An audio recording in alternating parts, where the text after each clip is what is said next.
Ankleshwar GIDC વિસ્તારમાં આવેલ bus depot નજીક એક માર્ગ અકસ્માતની ઘટના સામે આવી છે। જીઆઈડીસી બસ ડેપો પાસે આવેલા આશીર્વાદ હોટલના પાછળના ભાગે પસાર થઈ રહેલી રિક્ષા અચાનક પલટી મારી ગઈ હતી।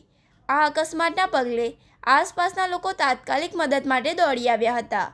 મળતી માહિતી મુજબ રિક્ષા ચાલક પોતાની રિક્ષા લઈને આશીર્વાદ હોટલ પાછળથી પસાર થઈ રહ્યો હતો। તે દરમિયાન અચાનક રિક્ષાના સ્ટીયરિંગ પરથી ચાલકે કાબુ ગુમાવી દીધો હતો। સ્ટીયરિંગ પરનો કાબુ ગુમાવતા જ રિક્ષા રોડ પર ધડાકેભેર પલટી મારી ગઈ હતી।